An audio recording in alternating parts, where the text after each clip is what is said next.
မျိုးသမီးတယောက်ဟာသူ့ရဲ့သမီးငယ်လေးကိုပုံမှန်ကျန်းမာရေးစစ်ဆေးဖို့ဆေးရုံကိုခေါ်သွားခဲ့ပါတယ်။ဒါပေမဲ့ဆရာဝန်ရဲ့မျက်နှာကိုမြင်လိုက်ရတဲ့အချိန်မှာသူမအံ့အားသင့်သွားခဲ့ရတယ်။ဘာလို့လဲဆိုတော့အဲ့ဒီဆရာဝန်ဟာ9နှစ်လောက်ကသူမရဲ့ချစ်သူဟောင်းဖြစ်နေလို့ပါပဲ။ဒါပေမဲ့အဆိုးဆုံးကတော့သူမသူ့ရှိတက်မှာရက်နေတာတောင်သူမမှန်းသူမသိခဲ့တယ်လို့ရှေ့မှာရက်နေတဲ့ကလေးမလေးဟာသူ့သမီးရင်းမှန်းလဲသူလုံးဝမသိခဲ့ပါဘူး။တကယ်တော့9နှစ်လောက်ကဒီအမျိုးသမီးဟာကီလို200ဝန်းကျင်ရှိတဲ့အဝလွန်ပြီးရိုးအတဲ့မိန်းကလေးတစ်ယောက်ပါ။အဲ့ဒီအချိန်မှာတင်သူမဟာချမ်းသာတဲ့လူကုန်ထမ်းမိသားစုကကောင်လေးတစ်ယောက်နဲ့3နှစ်လောက်လှုပ်ဝက်တွဲခဲ့ပါတယ်။အစပိုင်းမှာတော့သူမဟာစစ်မှန်တဲ့အချစ်နဲ့သူ့နှလုံးသားကိုတိမ့်ပိုက်နိုင်ခဲ့ပြီလို့ထင်ခဲ့တာပါ။ဒါပေမဲ့တနေ့မှသူမကိုဝင်ရှိနေကြောင်းဝမ်းသာအားရသွားပြောဖို့ပြင်တော့တငယ်ချင်းတစ်ယောက်နဲ့ပြောနေတာကိုမတော်တဆကြားလိုက်ရတယ်။သူကတော့ဒါဟာအပျော်သဘောတသက်တာဖြစ်ပြီးတစ်ချိန်ချိန်ကြရင်သူမကိုထားခဲ့ပြီးနိုင်ငံခြားကိုသွားမှလို့ပြောနေခဲ့တာပါ။စိတ်ထိခိုက်သွားတဲ့သူမဟာသူ့ဘဝထဲကနေထာဝရထွက်ခွာသွားဖို့ဆုံးဖြတ်ခဲ့ပြီးကလေးကိုတယောက်တည်းပြုစုပြောင်းထောင်ခဲ့ပါတယ်။ဒါပေမဲ့ကံမကောင်းစွာနဲ့ပဲအာဟာရချို့တဲ့မှုကြောင့်အမွှာ2ယောက်ထဲကတယောက်ပဲအသက်ရှင်ခဲ့ရပြီးအဲ့ဒီကလေးမလေးမှလည်းမွေးရပါနှလုံးရောဂါရှိနေခဲ့ပါတယ်။သမီးလေးကိုကယ်တင်ဖို့အတွက်သူမဟာ3လအတွင်းမှာကိုလေးချိန်တွေအကုန်ချပြီးပိန်သွားခဲ့ပါတယ်။သူမရဲ့အရေးချင်းနဲ့အတူထိတ်တန်းခရဂရီဒီဇိုင်နာတစ်ယောက်ဖြစ်လာခဲ့ပါတယ်။တနေ့မှာသမီးလေးကိုဆေးရုံခေါ်သွားတဲ့အခါ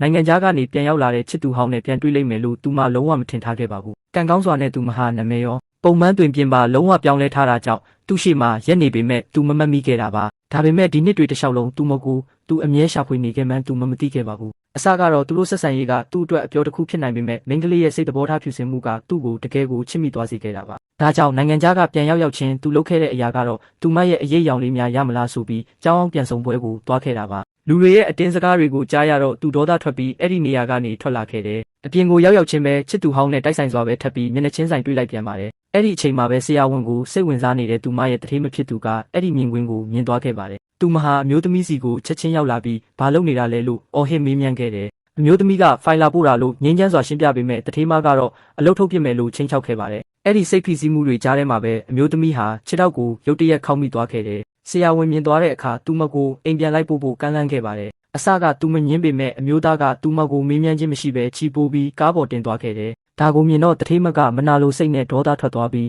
ဒီမိန်းမကိုသင်ခန်းစာပေးဖို့ဆုံးဖြတ်လိုက်ပါတယ်။ကားပေါ်မှာဆရာဝန်ကကျွန်တော်တို့အရင်ကစုံဘူးသလားလို့မေးခဲ့တယ်။အမျိုးသမီးကတုံဆိုင်စွာနဲ့ဘာကိုဆိုလိုတာလဲကျွန်မနားမလည်ဘူးလို့ပြန်ဖြေခဲ့ပါတယ်။ဆရာဝန်ကတော့သူ့ဖုန်းကိုယူပြီးနံပါတ်မှတ်ပေးလိုက်ကနောက်တစ်ခါသမီးလေးဆေးရုံလာပြရင်သူ့ကိုဓာတ်ရိုက်ဆက်သွယ်ဖို့မှာခဲ့ပါတယ်။တကယ်တော့ဆရာဝန်ဟာပထမဆုံးတွေ့ချိန်ကတည်းကသူမဟာသူအရင်ကချစ်ခဲ့တဲ့မိန်းကလေးပဲဖြစ်မယ်လို့တန်တရားဝင်နေခဲ့တာပါ။ဒါကြောင့်သူလည်းလှုပ်ဝက်ပြီးစုံစမ်းမှုတွေစတင်နေခဲ့ပါပြီ။နောက်တစ်ရက်အလုပ်ကအပြန်မှာတတိမကသူမကိုတားခဲ့ပါတယ်။သူမကဆရာဝန်ရဲ့ချစ်သူပါလို့လိန်ပြောပြီးအမျိုးသမီးကိုဒုက္ခပေးဖို့အတွက်အလေးကြီးတဲ့ပစ္စည်းနမူနာတွေကိုကိုတောင်တစ်ခုကိုတောက်ပို့ခိုင်းခဲ့တယ်။ညဘက်ရောက်နေပြီဖြစ်လို့သမီးလေးအိမ်မှာတယောက်တည်းမှုစိတ်ပူပေမဲ့တတိမကအလုပ်ထုတ်ပြစ်မယ်လို့ချင်းချောက်ခဲ့ပါတယ်။အခြေအနေမပေးတဲ့အတွက်အမျိုးသမီးလည်းသဘောတူပြီးကိုတောင်ကိုသွားခဲ့ရပါတယ်။ပြန်လာတဲ့လမ်းမှာကားသမားကသူမကိုမျက်နှာပြက်စရာတွေလုပ်ဖို့ကြိုးစားလာပါတယ်။ဒါကြောင့်သူမလည်းစမတ်ကြနဲ့ခင်မုန်းဖြစ်သူကိုဖုံးဆက်နေဟန်ဆောင်ပြီးအိမ်ပြန်လာနေပြီးတကားဝမှာစောင့်နေပေးပါလို့ပြောလိုက်တယ်။ဒါကိုကြားတော့ကားသမားကတကယ်ပဲခင်မုန်းဖြစ်သူကစောင့်နေတယ်ထင်ပြီးသူမကိုလုံခြုံစွာလိုက်ပို့ပေးခဲ့တယ်။ဒါပေမဲ့တကားဝမှာဘယ်သူမှမရှိတာကိုသိသွားတဲ့အခါကားသမားကပြန်လှည့်လာပြီးသူမကိုကျူးလွန်ဖို့ကြိုးစားခဲ့ပါတယ်။အဲ့ဒီအချိန်မှာပဲဆရာဝန်ရောက်လာခဲ့ပါတယ်။သူကသူမကိုကယ်တင်ပြီးကားသမားကိုရိုက်နှက်ကရဲတပ်ဖွဲ့ကိုခေါ်ပြီးဖမ်းဆီးစေခဲ့ပါတယ်။ဒါကိုမြင်ရတဲ့အခါမိန်းကလေးတစ်ယောက်အနေနဲ့အရန်ကိုစိတ်လှုပ်ရှားသွားခဲ့ရပါတယ်။